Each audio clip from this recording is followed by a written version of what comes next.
sih pengalaman Mas Amar gitu yang paling mungkin bisa dibilang paling sedih gitu karena ini di Indonesia kan masih terbilang tabu gitu. Ya. Tindakan apa sih tindakan orang lain tuh yang ke Mas Amar yang mungkin nggak ngenakin hati gitu atau seperti apa? Saya sebenarnya tidak ingin mengatakan bahwa ada sisi-sisi yang begitu berat yang saya jalani dalam kehidupan saya.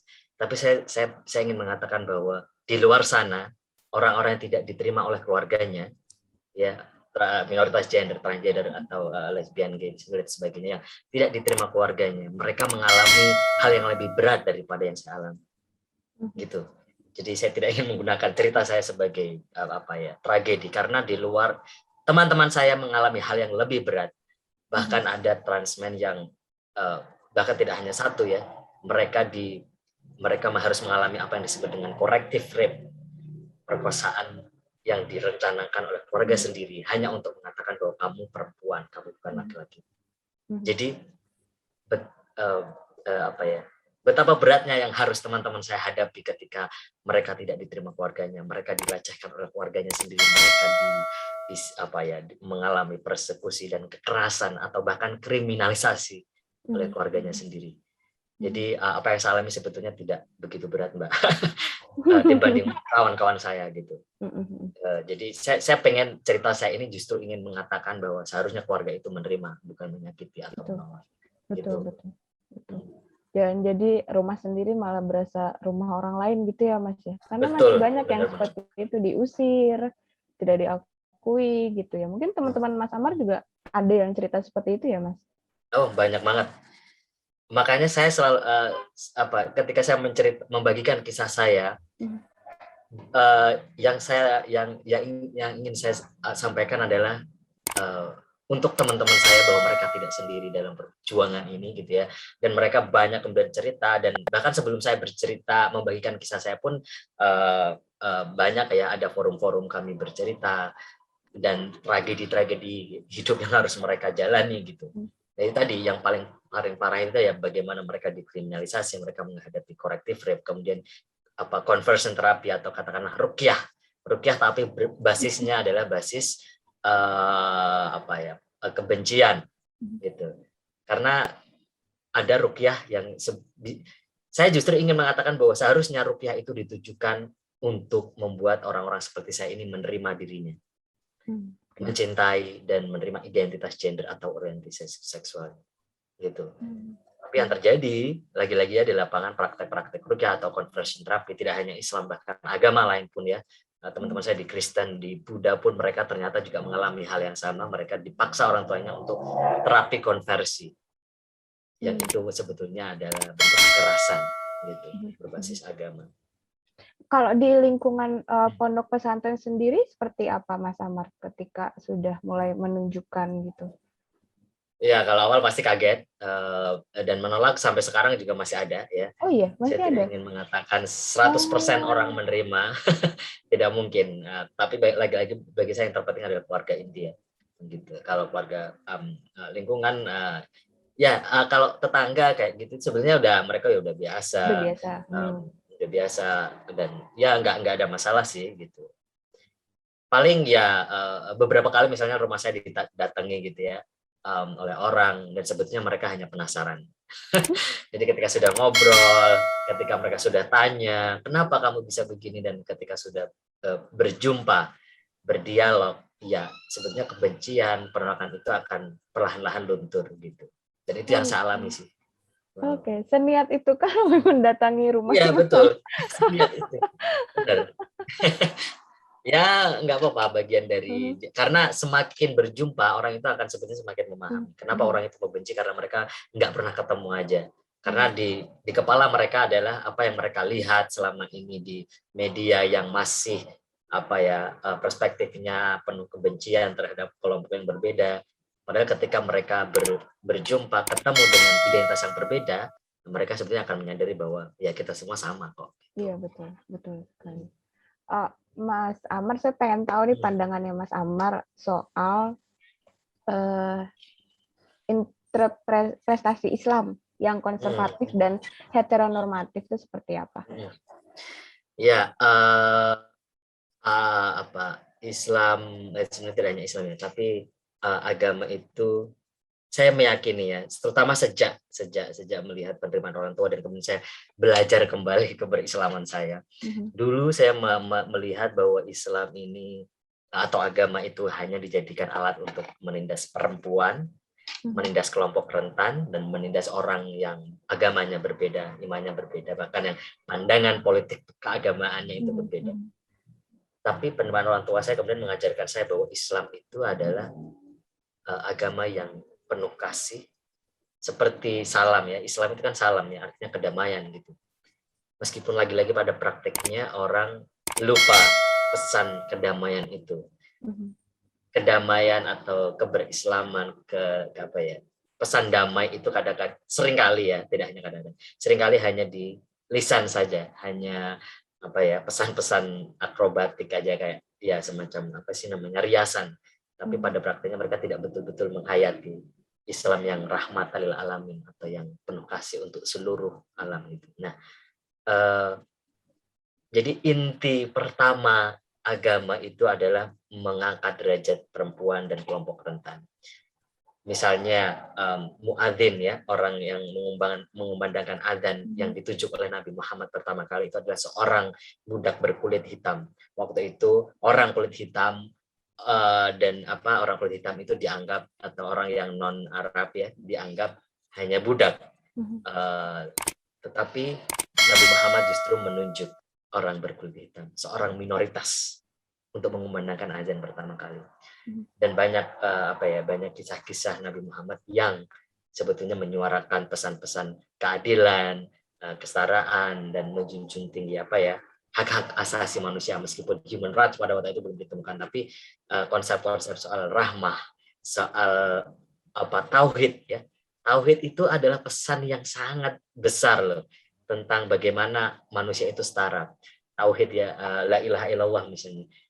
Itu kan pesan bahwa tidak ada Tuhan selain Allah, tidak ada makhluk yang boleh, tidak ada orang dat yang boleh disembah selain Allah. Jadi kalau ada orang menyembah orang lain, kalau ada orang yang memperbudak orang lain, kalau ada orang yang mengaku bahwa dia lebih suci, dia lebih terhormat daripada orang lain, maka itu melanggar tauhid. Itu ya. Itu kan sebetulnya esensi tauhid, itu kan esensi kemanusiaan, esensi pembelaan terhadap keadilan gitu. Tetapi kan politik, kemudian bentangan sejarah ribuan tahun itu kemudian menempatkan agama ditafsirkan oleh orang-orang tertentu untuk membela kepentingannya sendiri-sendiri, termasuk kepentingan ketidakadilan, kepentingan ketidaksetaraan, kepentingan politik sektarian dan sebagainya gitu. Nah, itu sih yang saya pahami. Kan tapi kalau misalnya di Indonesia gitu kan, akhirnya dihubung-hubungkan lagi nih antara Islam dengan seperti transgender atau LGBT.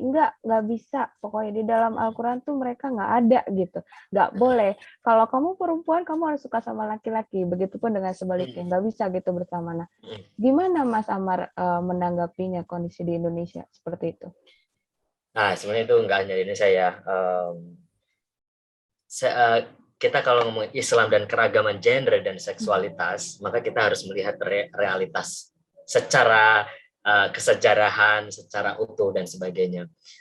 Betul, di dalam Al-Quran tidak ada istilah transgender, tidak ada istilah lesbian gay. Kenapa? Karena istilah-istilah ini adalah istilah kontemporer, istilah modern.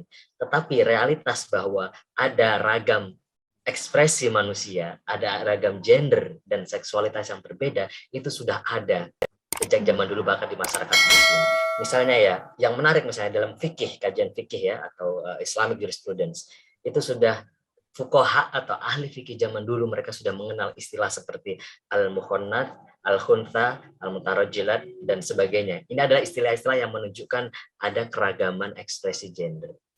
Meskipun lagi-lagi gender itu istilah modern. Tapi hadis atau fuqaha klasik itu mereka bahkan sudah mengenal dan mereka sudah mengakomodasi kebutuhan beribadah al-mukhonnath waktu itu ya. Al-mukhonnath itu kalau kita lihat hari ini adalah transpuan, ya, transgender perempuan. Meskipun lagi-lagi ya, secara definisi mungkin tidak lengkap karena ada gap. Ini kan masa klasik dengan masa sekarang gitu ya. Tetapi al-mukhonnath ini waktu itu di apa ya, untuk merujuk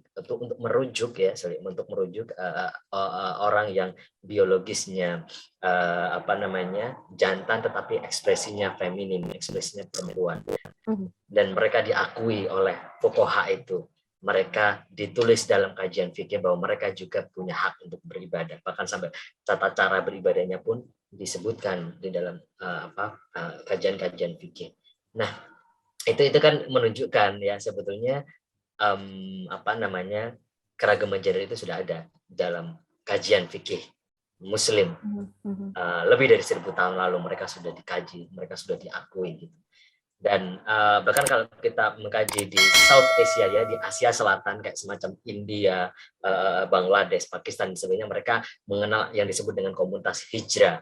Hijrah itu adalah transgender perempuan, komunitas transgender perempuan di negara ini mereka disebut sebagai hijrah gitu. Dan mereka bahkan dianggap memiliki peran spiritual yang sangat penting dalam masyarakat atau di society, di konteks lokal mereka gitu. Dan itulah mengapa dalam kajian-kajian sufi juga banyak ditemukan tokoh-tokoh sufi yang mereka ekspresi gendernya itu non heteronormatif gitu ya. Jadi mereka punya ekspresi gender yang di luar batas, bukan di luar batas, di luar yang di luar yang heteronormatif, dan mereka menjadi guru spiritual masyarakat Muslim di beberapa negara. Maka sebetulnya yang menjadikan identitas ini hilang itu bukanlah agama, tetapi adalah kolonialisme. Itu sudah banyak jurnal-jurnalnya, sudah banyak penelitiannya, sudah banyak jurnal yang secara historis membuktikan bahwa kebencian terhadap minoritas gender dan seksualitas itu bukan hanya berdasarkan agama, tapi juga itu adalah jejak kolonialisme yang kemudian mengkotak-kotakan, dan mereka membawa produk hukum yang diskriminatif terhadap kelompok rentan gitu. Jadi ini kompleks, nggak bisa sekedar mengatakan bahwa Islam menolak, nggak bisa begitu, tapi sejarahnya ada itu. Nah itu misalnya nih kalau kita ngomongin ayat gitu ya, ada ayat Al-Hujurat misalnya ayat 13 yang mengatakan ya ayuhan nas inna khalaqnakum min dzakari wa untha wa ja'alnakum syu'uban wa qabaila lita'arafu. Orang akan mengatakan ini ayat artinya ya wahai umat manusia, Allah itu tidak menciptakan Allah menciptakan kamu laki-laki dan perempuan, tidak ada transgender. Tetapi secara utuh ayat ini kelanjutannya adalah dan Allah menciptakan kamu dalam umat yang berbeda, dalam suku-suku yang berbeda, lita'arofu, supaya kamu saling mengenal, supaya kamu saling respect terhadap identitas yang berbeda. Ini orang akan selalu menggunakan ayat ini, tidak ada transgender, adanya laki-laki dan perempuan. Tapi secara utuh sebetulnya ayat ini semangatnya adalah semangat egaliter, semangat respect terhadap kelompok yang berbeda. Dan bahkan ya kalau ditutup ayat ini, inna akramakum indallahi atqakum, yang paling mulia di sisimu itu bukan identitasmu, tetapi ketakwaanmu, tetapi kebaikanmu kepada orang. Dan kemudian ditutup lagi, innallaha alimun khabir, hanya Allah lah yang paling tahu isi hati manusia, yang paling tahu seluruh rahasia di semesta ini. Artinya apa? Sebetulnya ayat ini berbicara tentang tidak boleh ada orang yang mengaku lebih suci daripada orang lain.